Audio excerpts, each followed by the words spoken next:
Pasabog ang entries para sa Golden Anniversary ng Metro Manila Film Festival.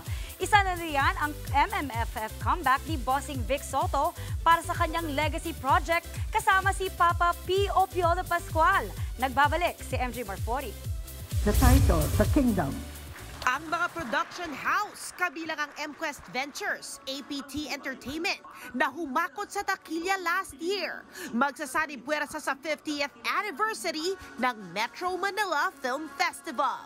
Para yan sa powerhouse film na The Kingdom. At ang mga bibida, sina Piolo Pascual at Bossing Vic Soto, na nagbabalik pelikula after 5 long years. Di gaya ng nakasanayang Vic Soto Films, ibahin niyo ang bigating proyektong ito. Hindi comedy at first time ever na gagawin ni Bossing. I wanted something different. Kakaiba naman.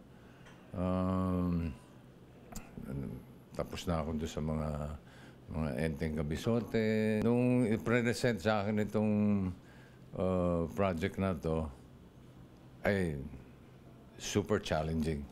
But wait, kaunting bitin muna tayo sa kwento ng The Kingdom na ihahatid ng Dream Team producers na MZTV Productions, MQuest Ventures na nasa likod ng most awarded entry na Gumburza, at APT Entertainment na isa sa mga nagbigay naman sa atin ng Rewind. Speaking of APT, comeback din ito ng head na si Direk Mike Toviera na siyang magdedirect at nagsulat ng script.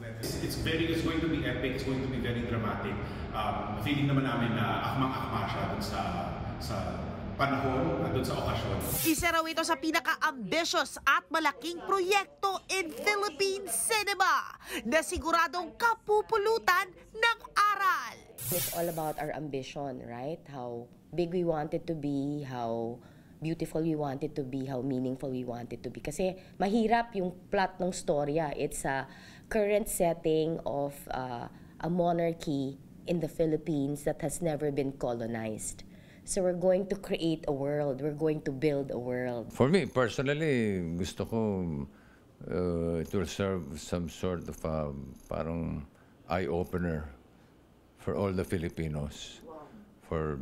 Para sa ating mga kababayan, para sa Pilipinas.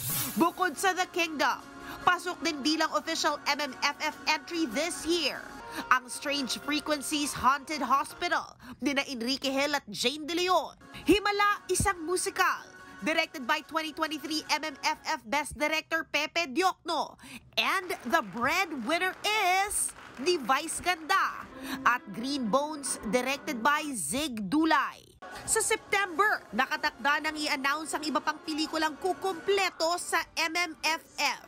Nagbabalita mula sa Frontline, MJ Marfori, News 5. Mga kapatid, ito po ang inyong K-Alaman Queen, Kalad Karen.